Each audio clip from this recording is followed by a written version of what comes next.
till the start. Thank you.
And official time 10:57, 3 minutes till the start. Please find a seat. Feel free to move up toward the front. We're going to get started with the opening session here of the 2022 USTFCCCA convention at 11, just under 3 minutes from the start.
I'm gonna find them off.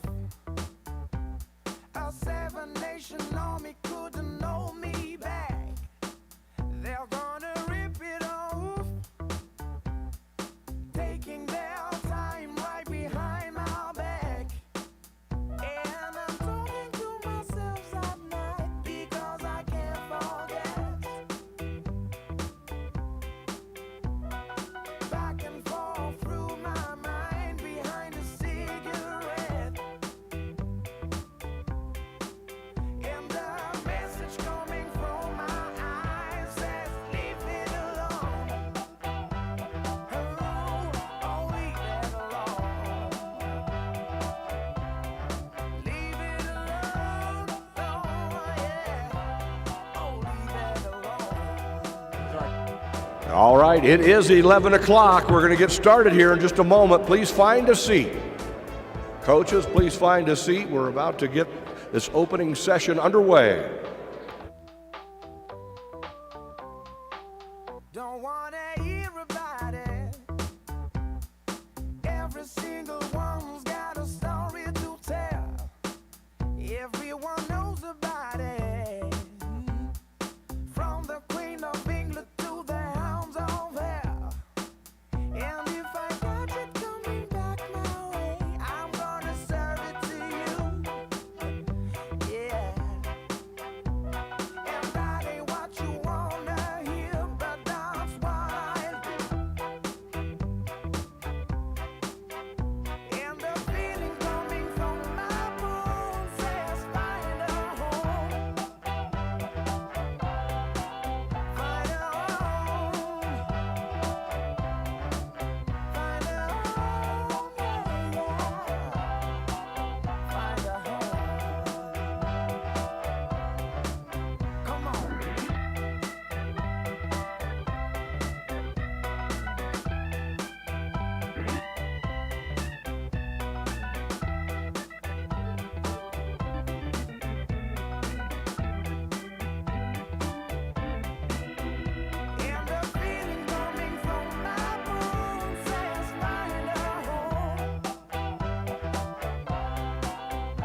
And those of you just entering the hall, there are still plenty of empty seats on the left side as you face the stage.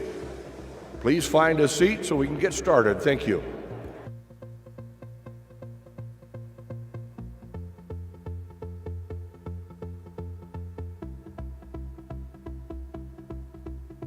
Look up, I'm coming back to earth. If there's a lesson I've learned, I've been holding back for so long. People, ain't just me who can fly. Yeah, we all gotta try. I've been holding back for so long. I can't wait. I can't wait. I can't wait. I've been holding back for so long. I can't wait. 1 minute till the start. 1 minute before we open up this opening session of the USTFCCCA National Convention. Please find a seat. Thank you.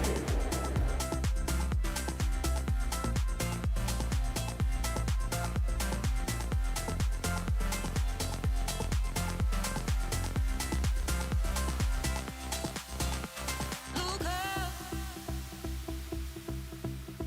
I'm coming back to earth. If there's a lesson I've learned, I've been holding back for so long. People, ain't just me who can fly. Yeah, we all gotta try. I've been holding back for so long. I can't wait. I can't wait. I can't wait. I've been holding back for so long. I can't wait.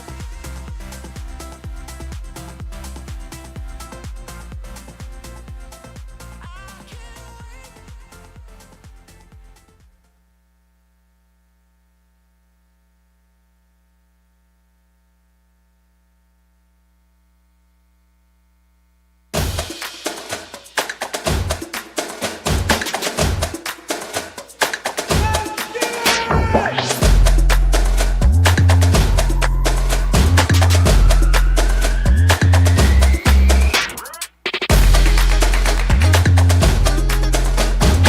From Coastal Carolina, it is Jefferson who steals it at the end.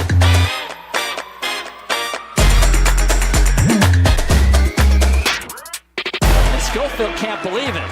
Did I just really do that?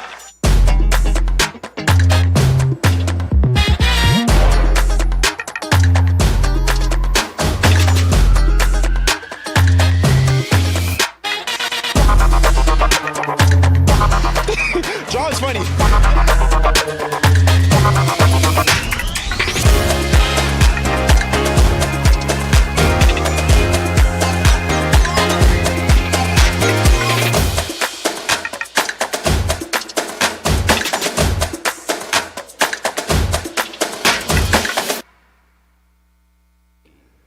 Ladies and gentlemen, please welcome the President of the U.S. Track and Field and Cross Country Coaches Association, Director of Track and Field and Cross Country at Auburn University, Leroy Burrell.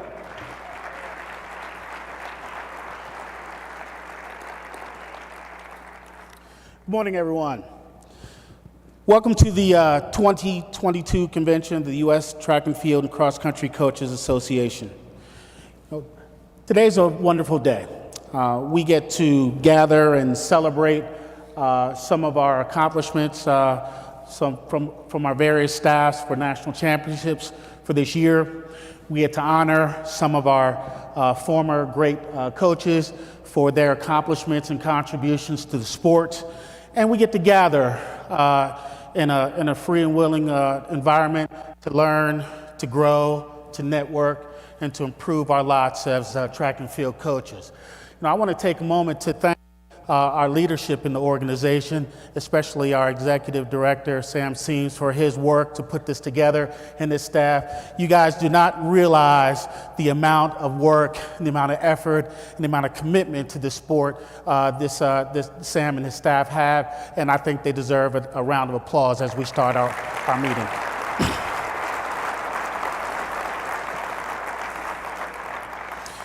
You know, the past couple years have been wrought with quite a bit of controversy and turmoil.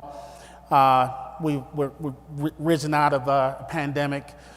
We managed to put on a couple of really successful meets here in this country, and I think we brought track and field back to the forefront where it rightly should be. We've had some tremendous performances by some athletes, some of our athletes, and we've had some outstanding contributions to the sport by many in this body. We are very, very fortunate to have gotten back. You know, at one point a couple years ago, we were looking at, are we going to be here? Are we going to get to do this? But we get to do this, and we came back strong and better than ever in 2022. Many of you deserve a round of applause for that as well.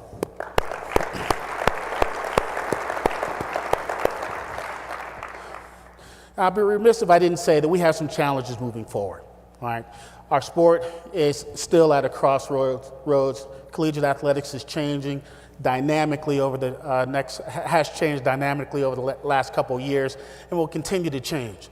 It's incumbent upon us to be leaders and educators, you know, as well as innovative on our campuses to make sure that our student athletes, the largest group of student athletes in the NCAA, I might add, are well represented and well supported in many aspects of their pursuit of their dreams in sport, track and field, and cross country.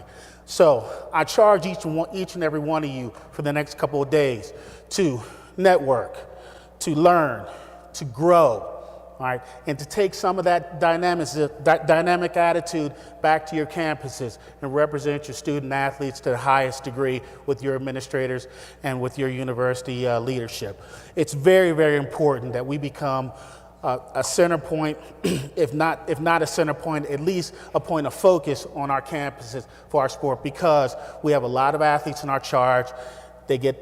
We have a lot of athletes in our charge, and they deserve that sort of representation and that sort of leadership from us as coaches.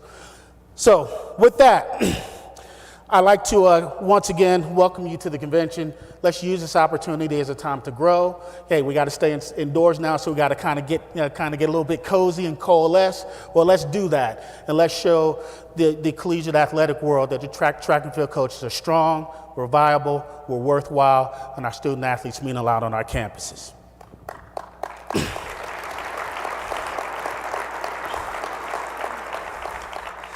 Among the highlights of this year's convention are a number of educational opportunities I encourage you to participate in.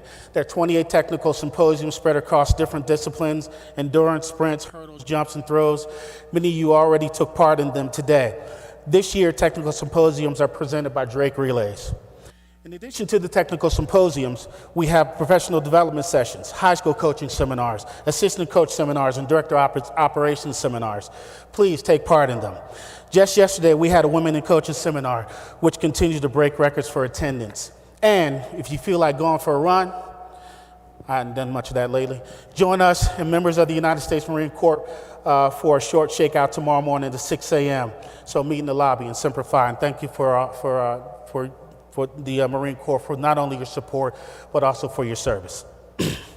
We truly have something for everyone at the convention. After all, we're not just coaches, we're stewards of our sport, our programs, and universities. We're leaderships on our campus, and we shape the future. Later tonight, we'll honor the past with our Hall of Fame dinner and induction ceremony right here in the Adams Ballroom. We'll celebrate the accomplishments of a distinguished group of our coaching colleagues, and we'd like to thank Rick Rattan for sponsoring the evening's events. Then, tomorrow night, the Mondo dinner party will be held in the Aurora Ballroom. On Thursday, the 13th presentation of the Bowerman will take place right here in the Adams Ballroom and put a bow on the convention that night. The Bowerman presentation will once again be hosted by John Anderson. The 2019 Bowerman winner and three-time world champion Grant Holloway will make his hosting debut as co-host. Finally, Please remember that meals, special events, and the convention itself can only be accessed with your credential. Please have it with you at all times. Speaking of meals, lunches this week are sponsored by Bynum today, the Marines on Wednesday, and Geoservices on Thursday. And now for our awards. And with that, we now turn to that portion of our program, beginning with the National Champion Ring Ceremony presented by Rachel Atkins of Balfour, Harold Leverett, Vice President of Sales at Balfour, and Scott McClaslin of Balfour. Today, we are recognizing championship staffs from the 2021 and 2022 academic years. From the NJCAA, 2021 Division III men's and women's outdoor track and field national champions, College of DuPage, Dana Schwarting, accepting on behalf of Coach Robert Cervenka.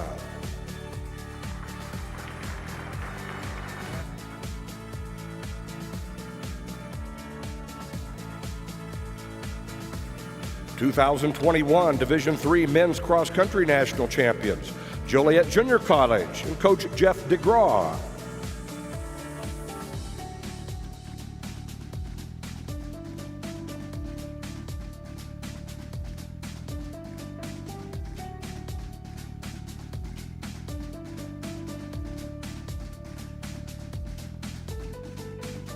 (2021) Division III women's cross country national champions, Oxford College of Emory, coaches Ella O'Kelly and Tom O'Kelly.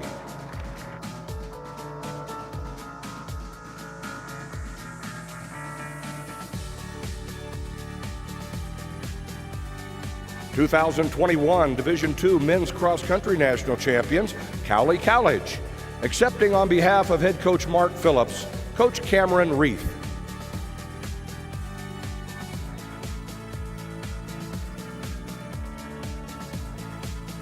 (2021) Division II women's cross country national champions, Lansing Community College, Coach James Robinson.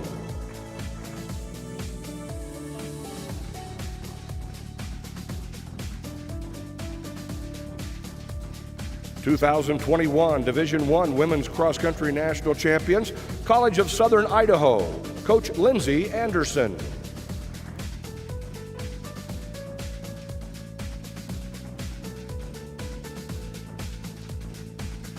(2021) Division I men's cross country national champions, Iowa Central Community College, Coach D. Brown.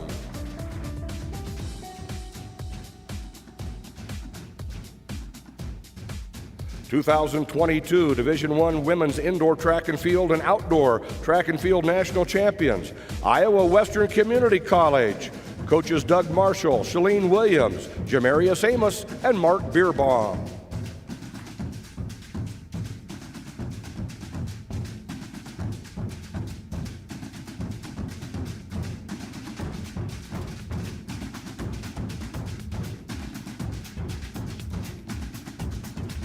(2022) men's indoor track and field and men's outdoor track and field national champions, South Plains College and Coach Eric Vance.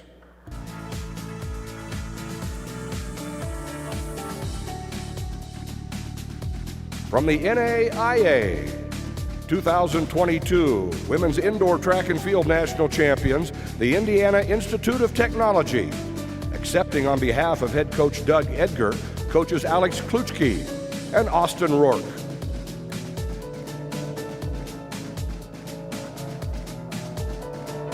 (2022) men's outdoor track and field national champions, Life University, Coach Dominic Demaret.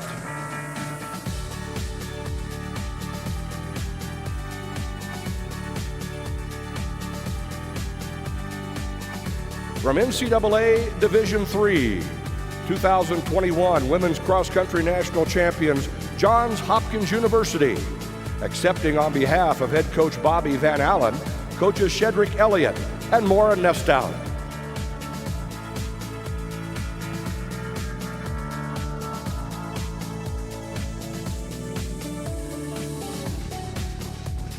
2021 Men's Cross Country National Champions, Pomona Pitzer College. Coach Kyle Flores.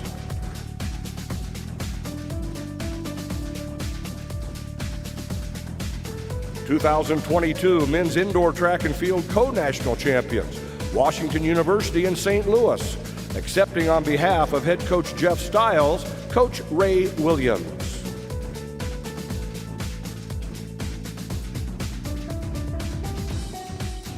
From NCAA Division II, 2021 Women's Cross Country National Champions, Adams State University. Coaches Damon Martin and Sadie Baker.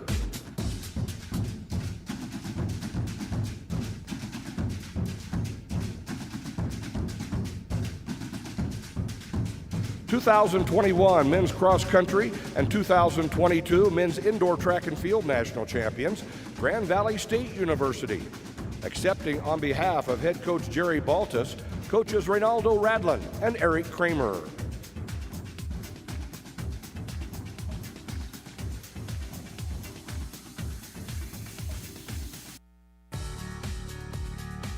(2022) Women's Indoor Track and Field National Champions, Minnesota State University, Mankato. Coaches Mike Turgeon, Kayla Evans, Ben Held, and Chris Parno.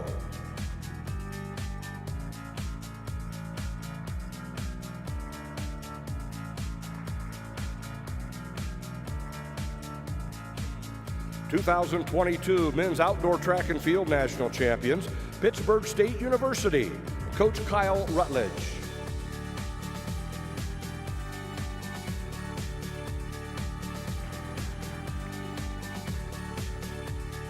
2022 Women's Outdoor Track and Field National Champions, West Texas A&M University.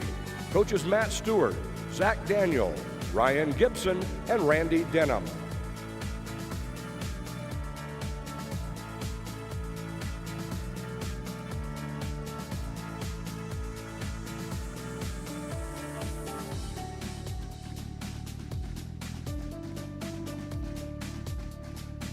From NCAA Division I, 2022 Men's Outdoor Track and Field and 2022 Women's Indoor Track and Field and Outdoor Track and Field National Champions, the University of Florida. Coach Mike Holloway and Adrian Melendez.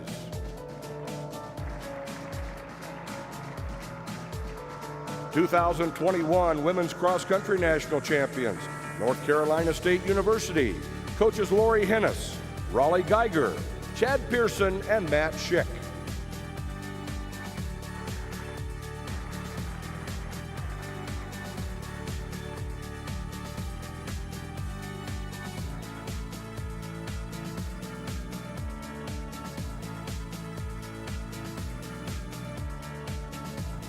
(2021 Men's Cross Country National Champions, Northern Arizona University. Coach Mike Smith.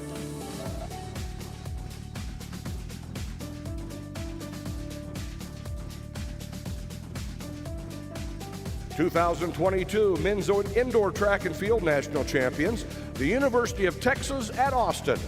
Coaches Edric Florial, Zeb Sion, Patty Sue Plummer, Ricky Morgan, Jim Garnham, and Kayla Parker.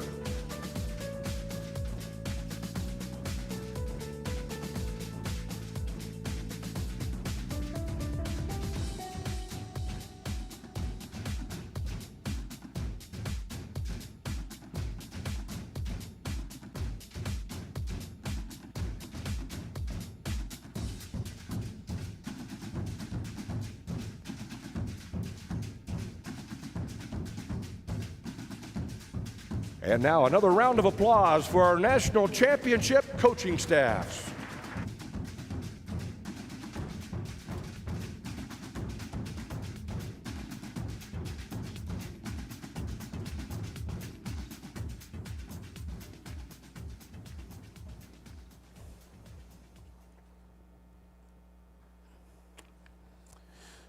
All right, let's have another round of applause for our national championship coaching staffs.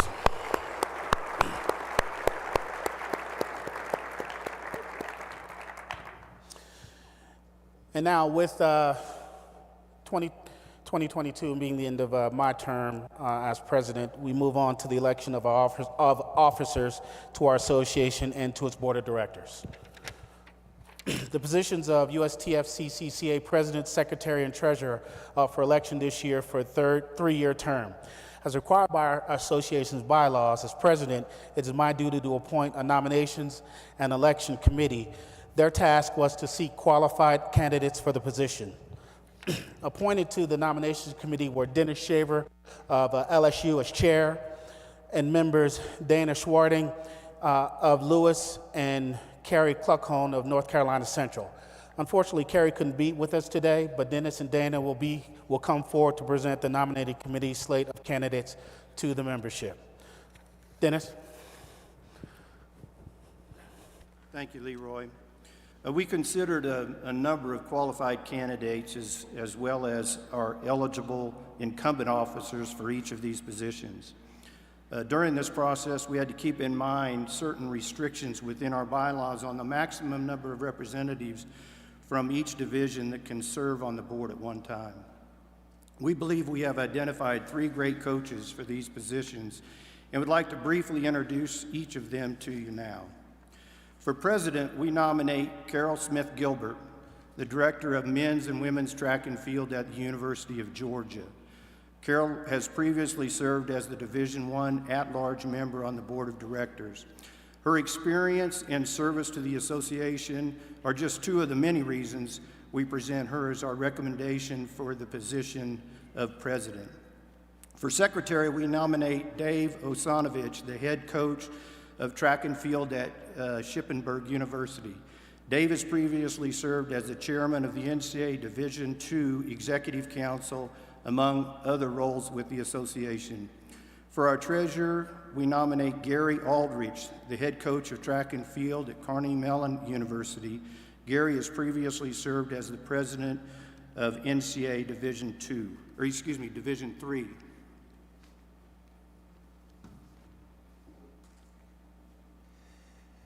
After thoroughly vetting each of these candidates, they have our highest recommendation for these positions. At this time, I would like to explain the voting procedures. Our bylaws state that the positions of president, secretary, and treasurer must be elected as a slate by a vote of the members present. Should the slate not receive a majority vote in favor, any member from the floor may nominate a new slate so long as that slate meets all eligibility requirements set forth in the association bylaws. This vote will be conducted as a rising vote. First, we will ask all those in favor of the slate to stand. Then we will ask you to be seated. Next, we will ask those who are opposed to the slate to stand. President Leroy Burrell will conduct the vote and announce the result.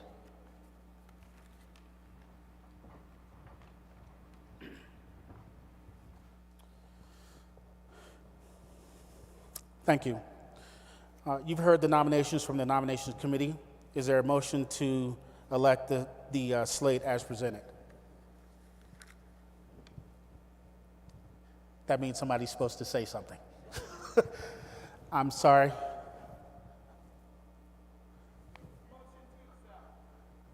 Motion. There's a motion by Connie. Is that Connie? Connie? And it was seconded by whom? What's your name, sir? For the record. Okay, Hall from Virginia Tech. It has been moved and seconded that we elect the nomination committee as presented. We will now conduct a vote to adopt the proposed slate of electors for the USTFCCCA. All members are eligible to vote. Again, the slate is Carol Smith Gilbert of the University of Georgia to serve as president, Dave Ostanich of Shippensburg University to serve as secretary, and Gary Aldrich of Carnegie Mellon University to serve as treasurer. We will now conduct the vote to adopt the proposed slate of officers for the USTFCCCA. All members are eligible. Wait a minute, I have 2 of the same pages. At least I think I have 2 of the same. That's not me. So we will do a standing vote. Those in favor of accepting the proposed slate of officers, please stand.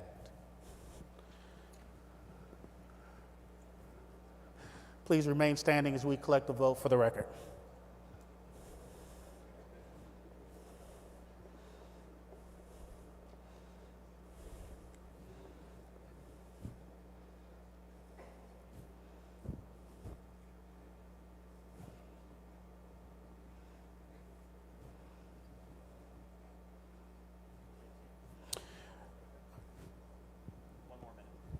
One more minute, please.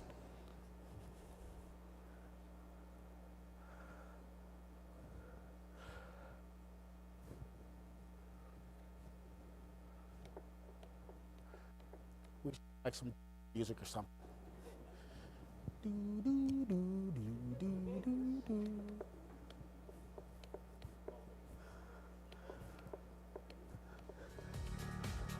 There we go. It's good to be the president.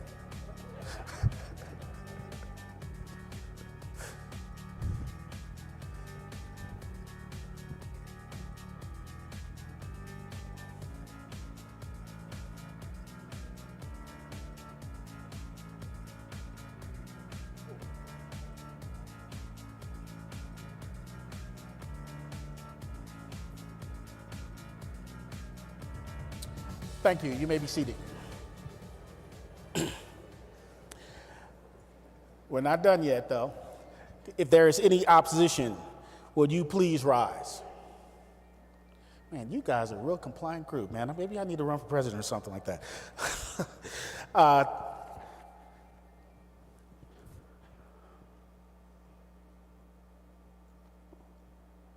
Will I receive a count? 1 second. Cue the music. No, we have short attention spans up here. You know, I'm a sprinter. Thank you.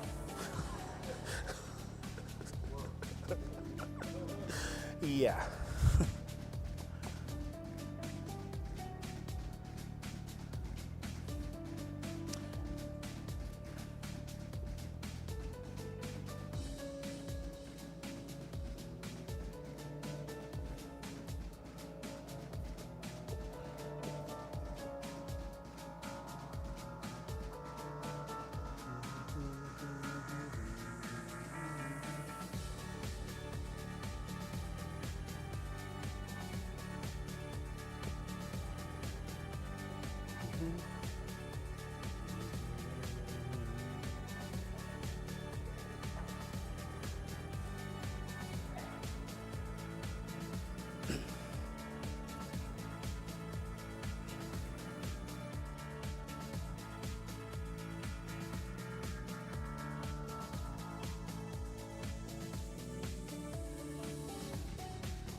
All right.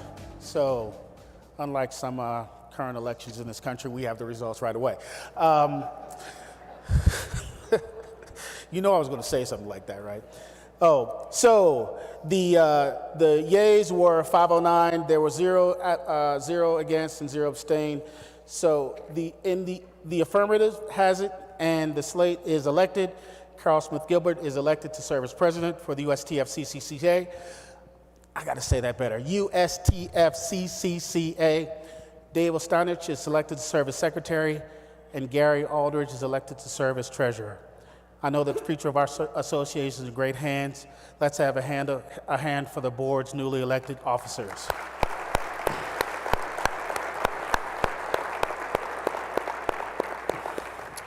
And with that, I believe we will have a word from our newly elected president, Carl Smith Gilbert.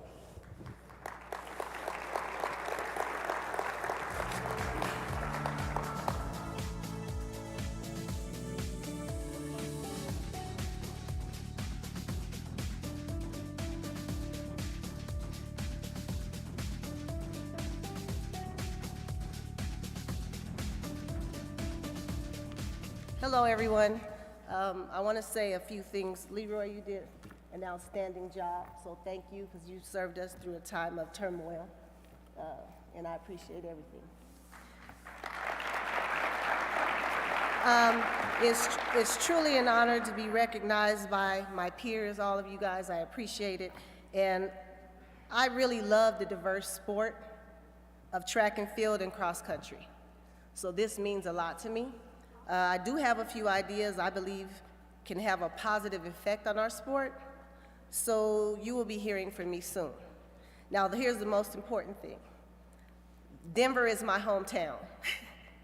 So I hope all of you get a chance to spend some time at altitude in the Mile High City, my city, and even though they're 3-10, go Broncos.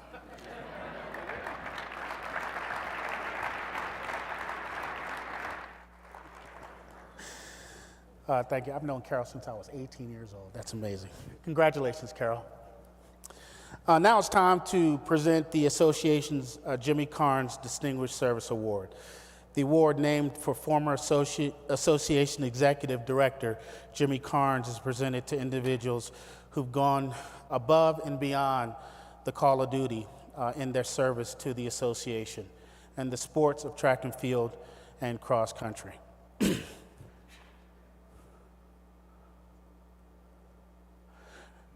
Now on the stage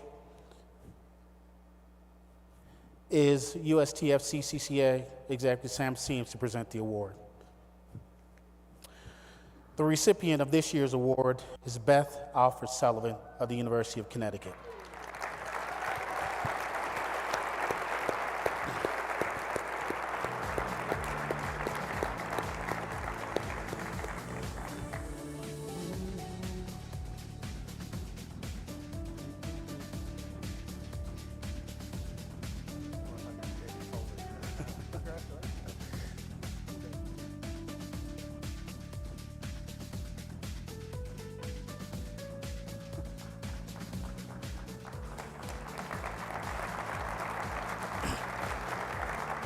Beth has been an important contributor to our association for many years. Starting in 2006, Beth was the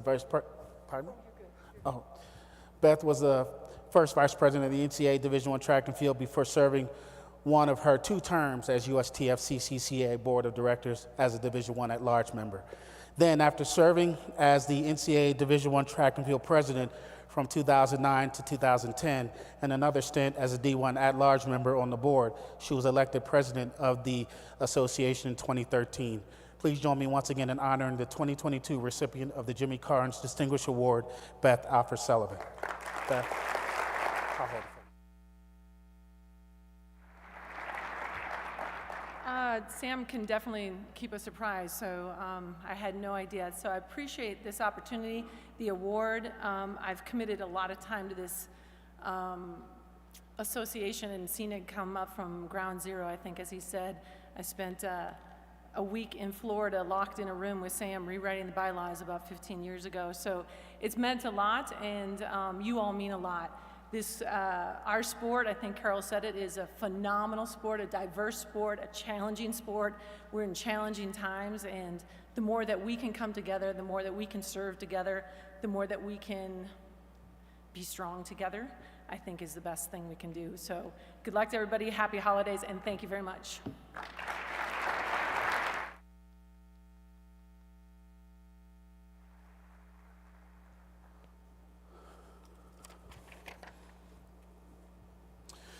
Congratulations once again for many years of service, Beth. Next, we'll present the association's National High School Coach of the Year Awards, presented by the United States Marine Corps. Master Sergeant Michael Wood will present the trophies to the National High School Coaches of the Year for the 2021 and 2022 season. Master Sergeant Wood was a member of the All-Marine Running Team and represented the Marine Corps in 3 Armed Forces marathons and half marathon championships. It is my pleasure to welcome to the stage Master Sergeant Michael Wood.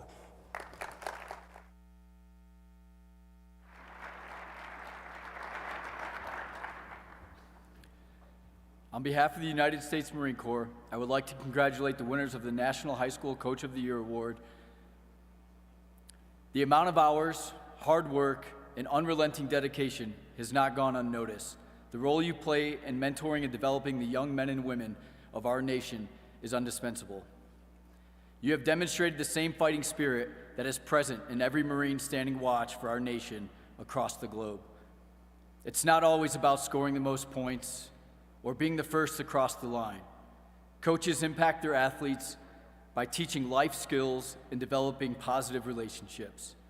I myself am forever grateful to my high school coaches and college coach, who happens to be here, Mark Burns, for the life skills that they've taught me to make me the person I am today.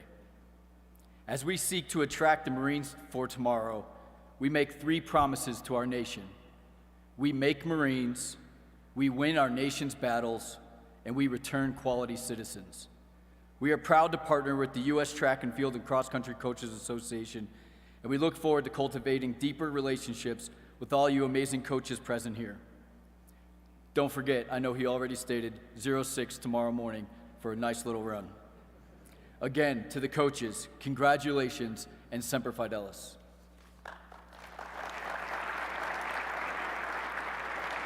Our first honoree, the 2021 National High School Boys Cross Country Coach of the Year from Cheyenne Mountain High School in Colorado Springs, Stan Lambros. The Indians of Cheyenne Mountain gave Coach Lambros a pair of retirement gifts he won't soon forget. They romped to the CHSAA Class 4A state title with 26 points and then finished runner-up at the Running Leg Cross Country Championships. The 2021 National High School Coach of the Year for Girls Cross Country from Assumption High School in Louisville, Kentucky, Barry Hayworth.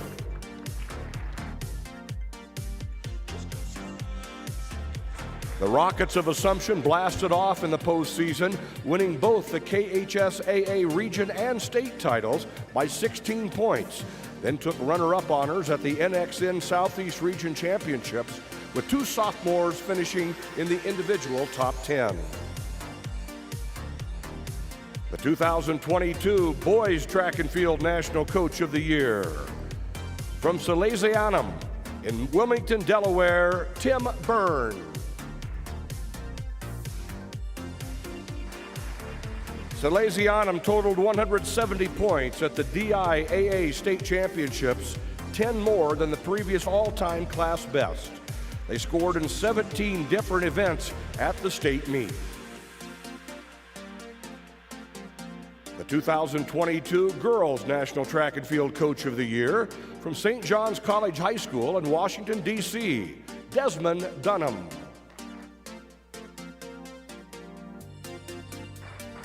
The cadets marched through the DCSAA postseason, winning the area title with 212 points.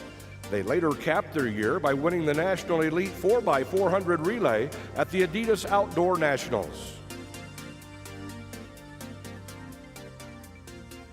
Once again, congratulations to our honorees, and thank you to the Marines for supporting this great award program.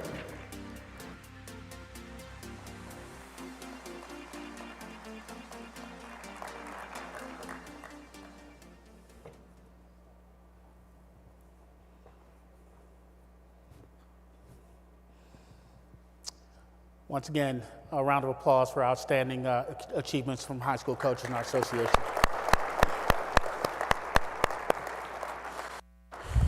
And now, I would like to introduce our CEO, Sam Seams, to make a few comments.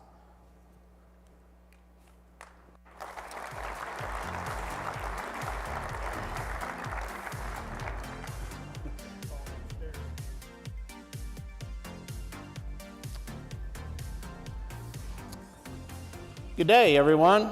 It's been great to see you all here this week. I've bumped into many of you in the hallways the last day, and hopefully everybody before it's over with.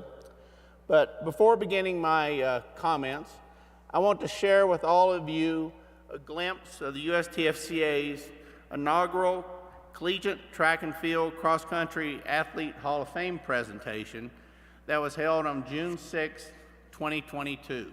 You had previously heard back before the pandemic we were going to start this endeavor, and we've gotten it off the ground and running now. The event featured 30 former collegiate track and field and cross country athletes inducted into the first class that included females from over a period of 5 decades and males from over a period of 8 decades, all the way back to 1923. To say this was a collection of great athletes with mind-blowing accomplishments is the understatement of the century. Let's watch.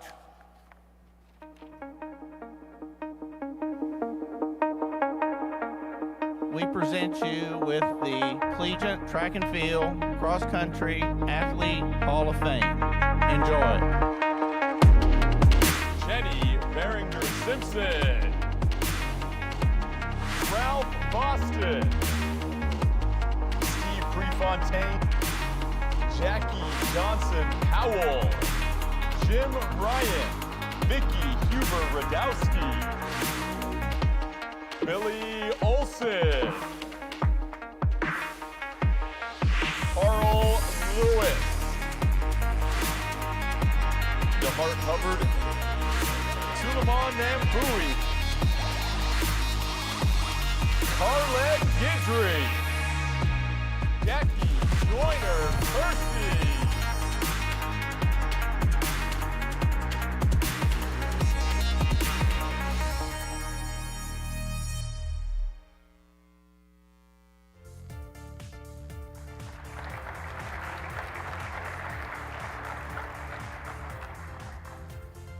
I wish everyone could have been there. This was an incredible event and the start to begin filling a void that has existed in our sports for years.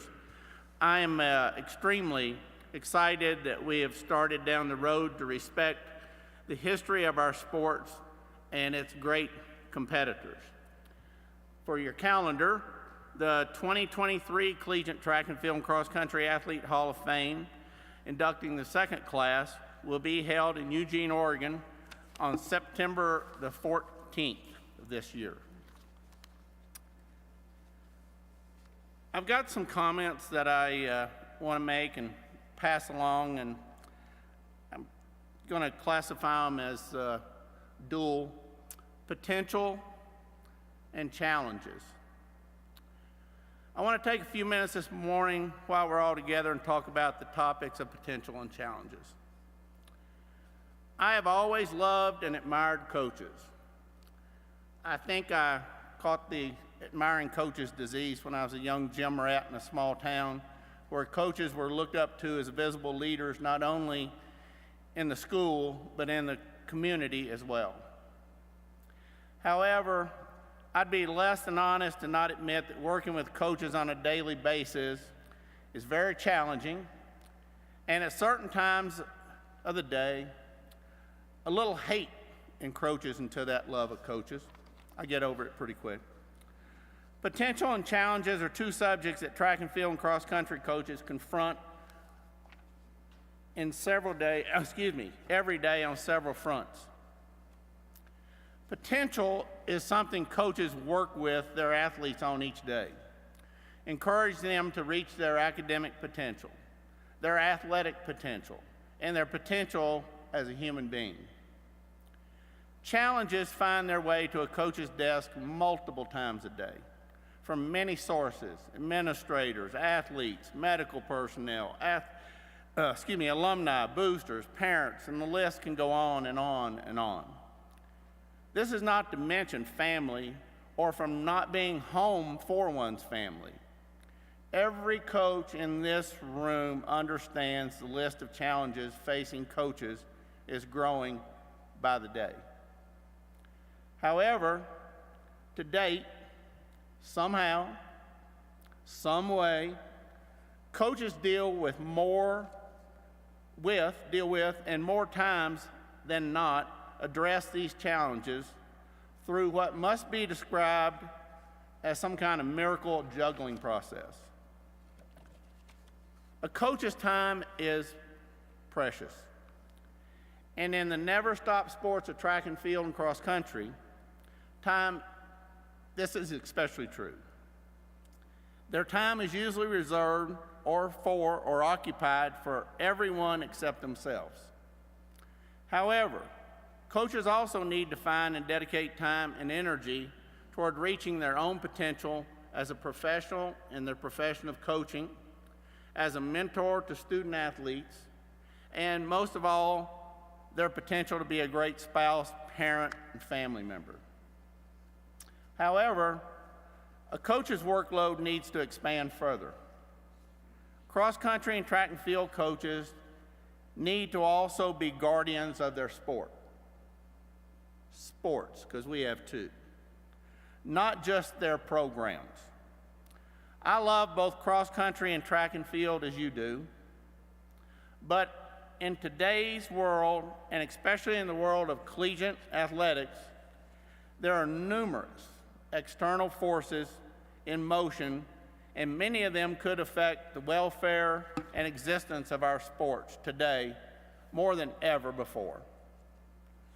Collectively, now more than ever, we need to identify and implement strategies and actions for the sports and cross-country and track and field to move forward and reach their potential.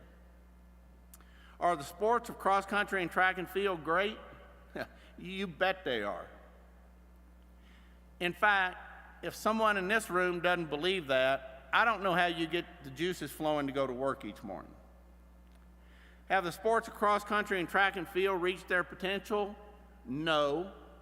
And I would personally say not even close. As one NCAA administrator stated to me, the sports of cross-country and track and field need to get out of the witness protection program. We need to quit waiting for the knight in shining armor to appear and lift our sports up to a new level overnight. It's not going to happen. Collectively, we need to rise up and help ourselves. We need to do what each of you do each day when you're working with and motivating your athletes to reach their potential. Telling them not to settle, but to overcome and excel. Cross-country and track and field at every level deserves better than what they have and what they get.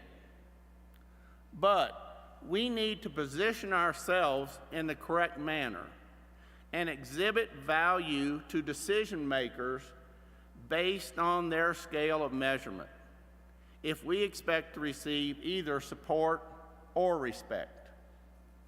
The sports of cross-country and track and field needs to seek and achieve their potential.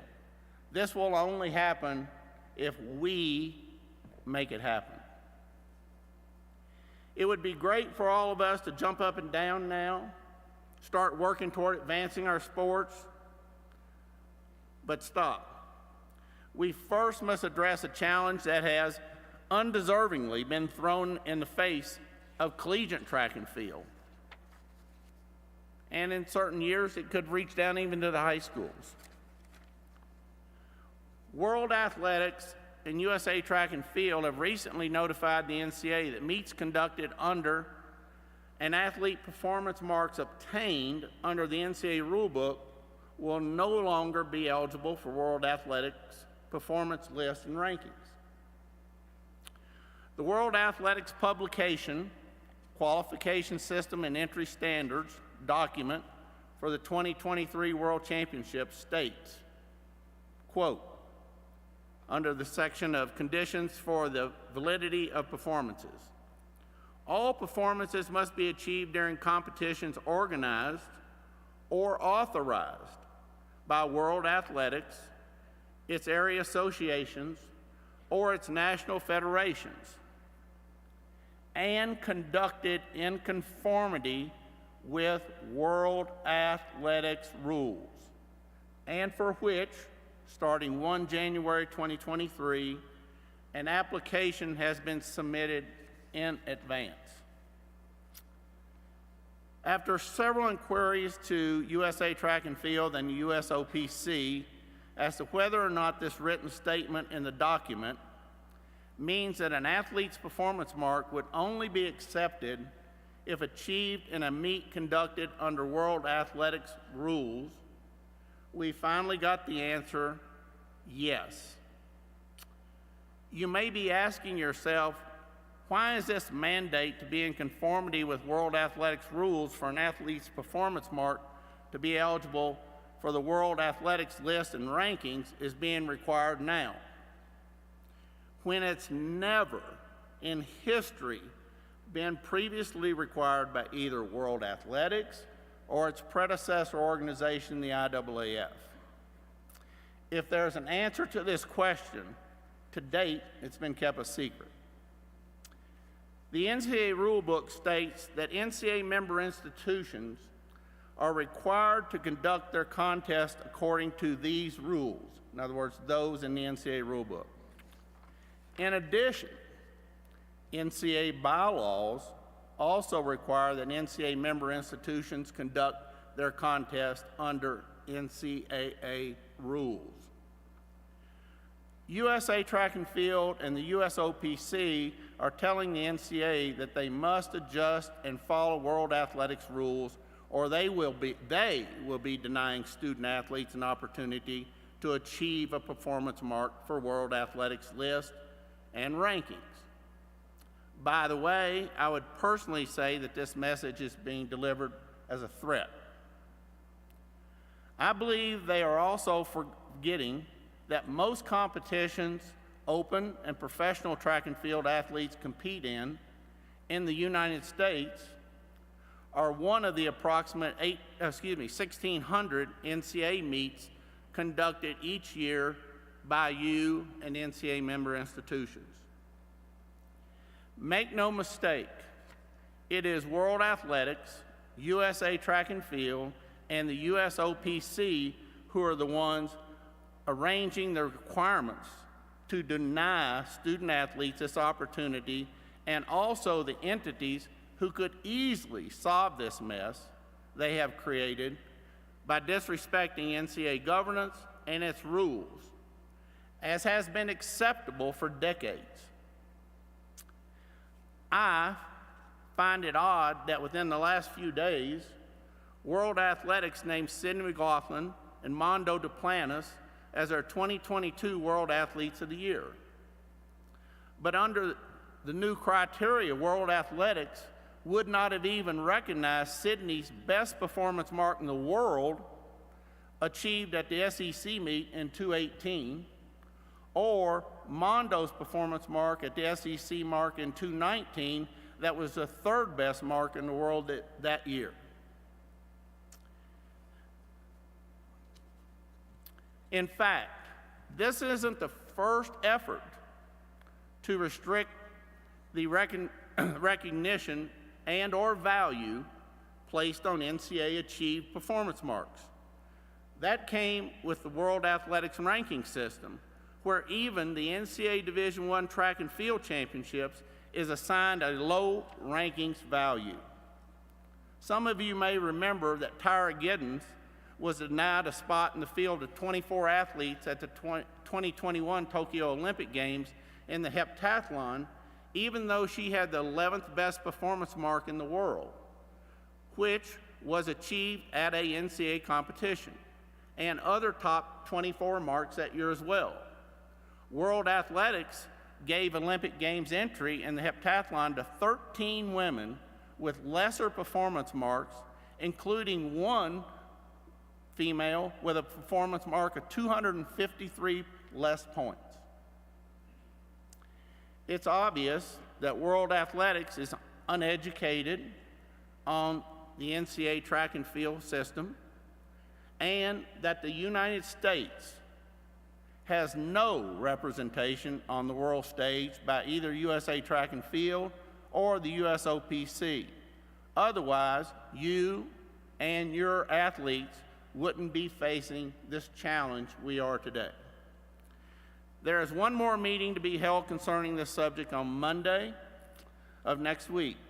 If there is no change in position by World Athletics, then the groups that have failed to provide opportunities for your athletes and many others is World Athletics, USA Track and Field, and the USOPC.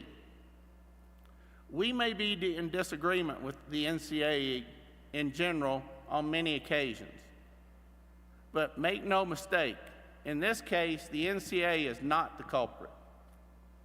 Hopefully, Monday delivers a new and positive result to this challenge. Unfortunately, I'm not going to go out and bet on it. But regardless of the result of this challenge, because we started talking about potential and challenges, regardless of the results of this challenge, it's of utmost importance that we, the sports of cross country and track and field, seek to reach our potential. Thanks, have a great week, have a great holiday, and have a great year going forward.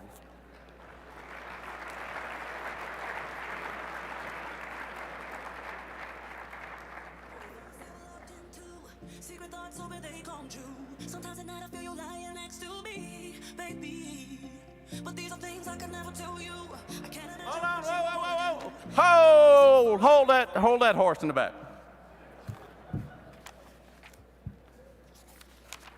I hardly do anything without flubbing up once. So, I want to take just a short moment before whoever's out the door gets to be first in the lunch line, and bring Leroy Burrell, our president, back up just for a closing comment, and to also present him with a little bit of recognition from you all, our association, for the great job that he's done as president, as Carol mentioned, during the really, really challenging times. Leroy, thank you so much.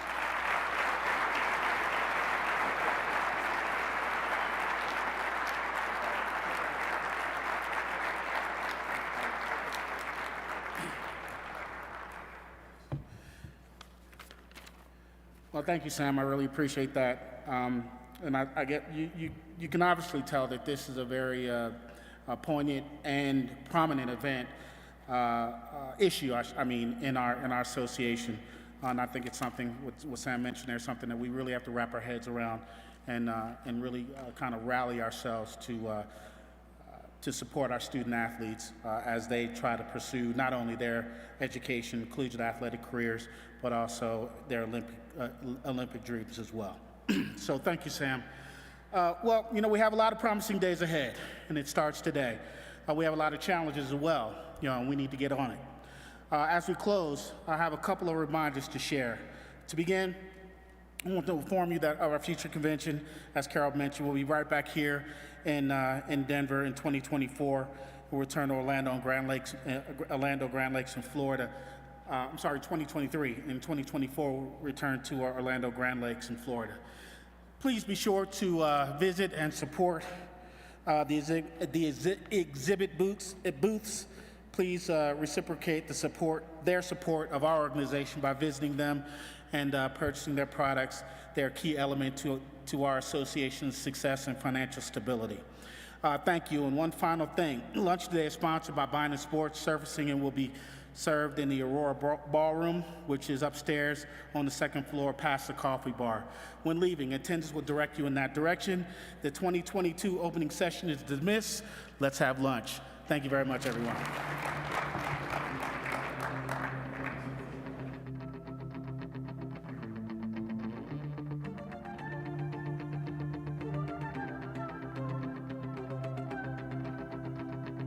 I just wanna be the best.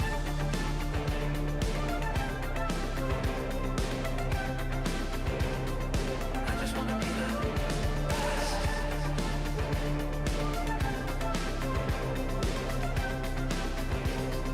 I just wanna be the best.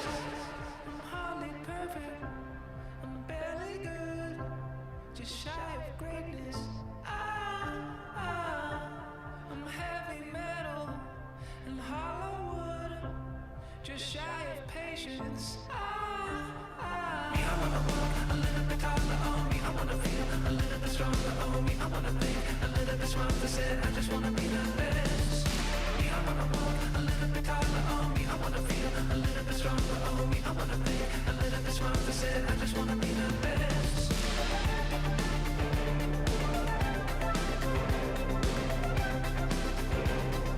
I just wanna be the best.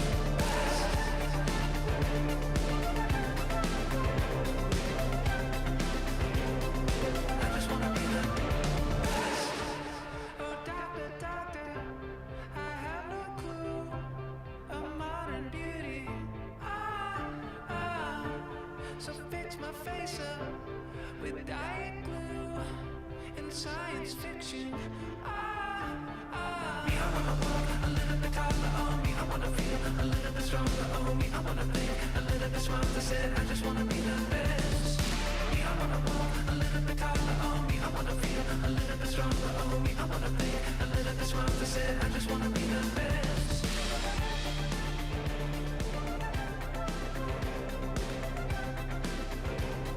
I just wanna be the best.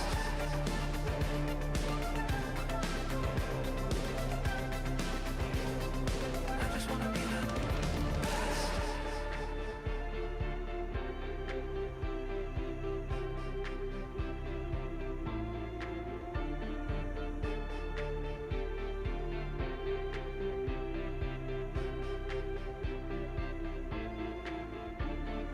Me, I wanna walk a little bit taller. Oh, me, I wanna feel a little bit stronger. Oh, me, I wanna think a little bit smarter. Said I just wanna be the best. Me, I wanna walk a little bit taller. Oh, me, I wanna feel a little bit